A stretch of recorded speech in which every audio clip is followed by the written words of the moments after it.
জায়গায় যখন মানুষ মরছে এই আনসার লীগ তখন তামাশা করছে। তাদের দাবি মেনে নেওয়ার পরেও তারা রাজপথ অবরুদ্ধ করে রাখে, যান চলাচল বন্ধ করে তারা জনদুর্ভোগ সৃষ্টি করেছিল। সাধারণ শিক্ষার্থীরা তাদেরকে বুঝাতে গেলে তারা সাধারণ শিক্ষার্থীদের উপর বৈষম্য বিরোধী ছাত্র আন্দোলনের উপর নৃশংসভাবে হামলা চালায় এবং আমাদের অসংখ্য ভাইদেরকে তারা রক্তাক্ত করেছে। তারা এই হামলা ঘটানোর জন্যই ওত পেতে বসেছিল।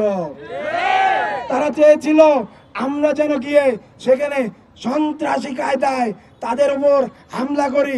হামলা করলে তাদের কি লাভ হতো জানেন?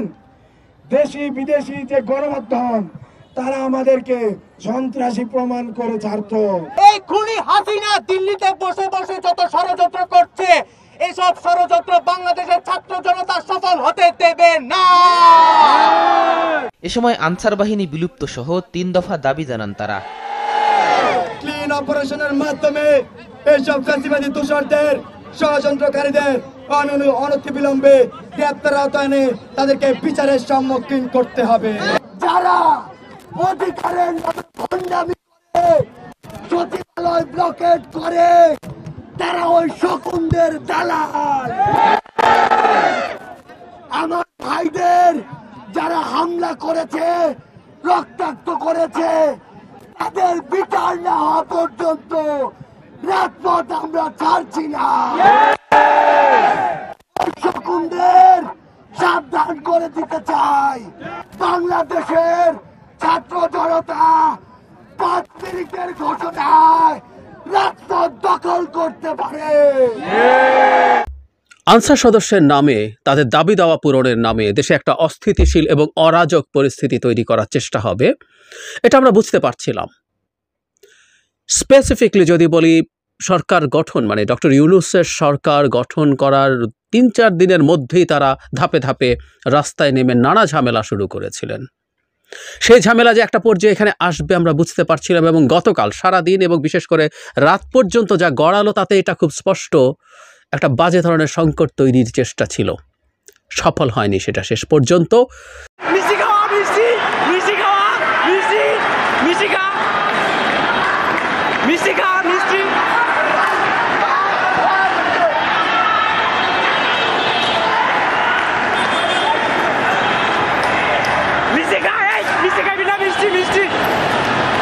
কোন জায়গা থেকে আসছেন? কোন জায়গা? বাড়ি কোথায়? হ্যাঁ, বাড়ি কোথায় ভাই? ময়মনসিংহ। রে ভাই,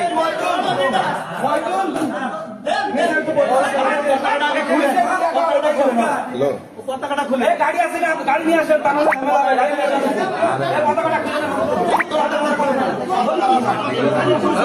পতাকা মানায় না,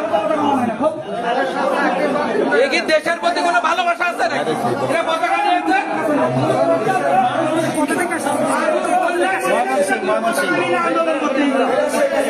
ঢাকার বাইরে থেকে আসছে, সব বিভাগ থেকে, জেলার থেকে আসছে, বাইরে থেকে আসছে, সব বাইরে থেকে আসছে।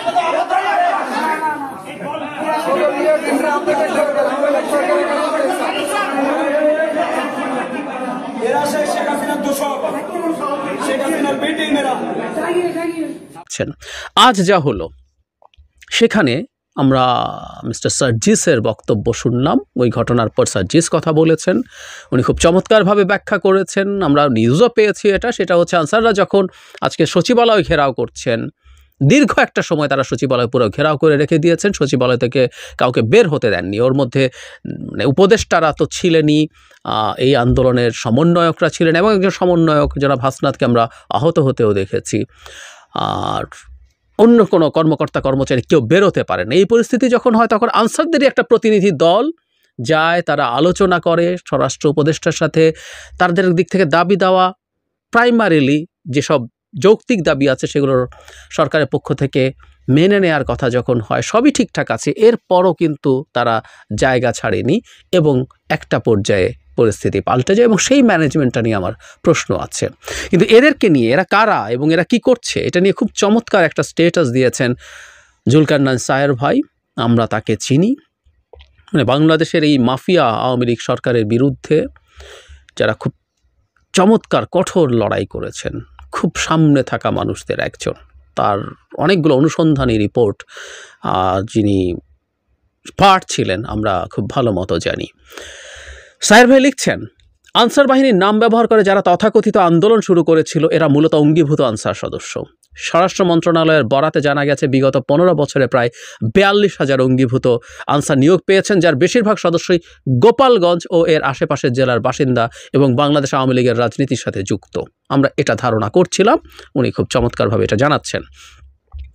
ব্যাটালিয়ন আনসার সদস্যরা যারা রাষ্ট্রের অন্যান্য নিরাপত্তা সংস্থার সাথে দায়িত্ব পালন করছেন তাদের সাথে এই অঙ্গীভূত আনসারদের এক করে দেখার কোনো সুযোগ নেই, তারা কোনো আন্দোলনের সাথে যুক্ত হয়। কারণ ব্যাটালিয়ন আনসার যারা মূলত আইন শৃঙ্খলা রক্ষার কাজ করে তারা এর সাথে নেই, এগুলো অঙ্গীভূত আনসার এবং যারা মূলত গোপালগঞ্জ এলাকার লোক। বিশ্বস্ত গোয়েন্দা সূত্র মারফত জানা গেছে আনসার ও গ্রাম প্রতিরক্ষা বাহিনীর সাবেক DG major general AKM Aminul হকের পরোক্ষ উস্কানিতে দেশে বিশৃঙ্খল পরিস্থিতি সৃষ্টির উদ্দেশ্যে অঙ্গীভূত আনসার সদস্যদের লেলিয়ে দেওয়া হয়েছে। এই ডিজি, আমি যদি ভুল না করে থাকি, আওয়ামী লীগের নেতা, ছাত্রলীগের নেতা এনামুল হক শামীম, যিনি গত ডামি সরকারের মন্ত্রীও ছিলেন, তার ছোট ভাই। বাংলাদেশ সেনাবাহিনীতে আমিনুল হকের মতো কমপক্ষে আরও 5 জন উচ্চপদস্থ সেনা কর্মকর্তা রয়েছেন যারা প্রতিনিয়ত বর্তমান তত্ত্বাবধায়ক সরকারের উৎখাতের ষড়যন্ত্রে সক্রিয় রয়েছেন এবং এখনও হাসিনার প্রতিরক্ষা উপদেষ্টা তারিক আহমেদ সিদ্দিকের পরামর্শে দেশে অস্থিতিশীল পরিস্থিতির সৃষ্টির চেষ্টা করে চলছেন। আনসার সদস্য আন্দোলন ব্যর্থ হওয়ার পর এরা পল্লী বিদ্যুৎ সংস্থার কর্মকর্তা কর্মচারীদের কর্মবিরতি শুরু করে সরকারকে অস্থিতিশীল করার প্রয়াস চালাতে পারে বলেও সূত্রটি দাবি করেছে। ভেরি ইন্টারেস্টিং, একটার পর একটা আসতেই থাকছে এবং খুব চমৎকারভাবে উনি কারণটা বলেছেন। আমরা বুঝতে পারি ব্যাপারগুলো আসলে এই রকম কিছুই ঘটছে। এখন এখানে ম্যানেজমেন্ট নিয়ে একটু বলি। আনসাররা, আমি ভুল না করলে ডক্টর ইউনূস তার দায়িত্ব গ্রহণের 3-4 দিনের মাথাতেই প্রথম তারা শুরু করে দিয়েছেন রাস্তায় দাঁড়ানোর। হাইকোর্টের ওখানে দাঁড়িয়েছেন, প্রথম সংখ্যা এত বেশি ছিল না, ধাপে ধাপে তাদের সংখ্যা বেড়েছে। সুতরাং এই তথ্য আমাদের কাছে পাওয়া দরকার ছিল, আমাদের বোঝা দরকার ছিল যেটা ধাপে ধাপে আরো খারাপের দিকে যেতে পারে। প্রশ্ন হচ্ছে, আমরা কি প্রস্তুত ছিলাম? একেবারেই কি প্রস্তুত ছিলাম? আরও যদি পাল্টা প্রশ্ন করে, আরও কিছুটা স্পর্শকাতর প্রশ্ন, দেশে অনেকগুলো সামরিক বেসামরিক গোয়েন্দা সংস্থা আছে, তারা কি যথেষ্ট তথ্য দিয়েছে যে আজ এই ঘটনা ঘটতে পারে? আমরা বিভিন্ন প্রতিষ্ঠানের চিফদেরকে হয়তো সরাতে পারবো, কিন্তু উল্লেখযোগ্য অংশ আওয়ামী লীগের লোকজন রয়ে গেছে। চ্যালেঞ্জ ইজ ভেরি হাই, কিন্তু কাজটা অন্তর্বর্তীকালীন সরকারকে করতে হবে। কেন বলছি? আজকে যখন সবাইকে অবরুদ্ধ করে ফেলা হলো, তখন জনাব হাসনাত একটা স্টেটাস দিয়েছেন, সবাইকে ছাত্রদেরকে টিএসসিতে আসতে বলেছেন, সেখান থেকে পরে তারা অনেকেই সেটাকে, সেই মন্তব্যটাকে ছড়িয়ে দিয়েছেন, সেই স্টেটাসকে নিজেরাও বলেছেন। সবাই মিলে একত্র হয়ে পরে তারা গেছেন এবং তারা ওখানে চাপ দিয়ে, তাদের হাতে, ছাত্রদের হাতে লাঠিসোঁটা সহ ভিডিও আছে, তারা গেছেন, গিয়ে চাপ দিয়ে তুলে দিয়েছেন। আমি এই দৃশ্যটাকে আমি ব্যক্তিগতভাবে পজিটিভলি দেখি না। একটা রাষ্ট্রীয় বাহিনী তার যাবতীয় কাজ করবে, এটা হলো সবচেয়ে জরুরি কথা। কোনো দিনও কোনো ছাত্র এই কাজ করতে পারে না। ফলে এই যে ইমেজ আমাদের সামনে আসলো, এই ইমেজটা ছড়িয়ে পড়বে কিন্তু গ্লোবালি। দ্যাট মিনস বাংলাদেশ কিন্তু স্টিল একটা অ্যানার্কির মধ্যে আছে। এই আলাপটা চারদিকে চলবে, অ্যানার্কির মধ্যে একটা দেশ আছে, এই আলাপটা কিন্তু ভালো না, একেবারেই ভালো না। এই যে এই ঘটনা ঘটতে পারে, পুলিশ কি করেছে এর মধ্যে? এত ঘন্টা তারা এখানে বসেছিল, পুলিশ কি করেছে?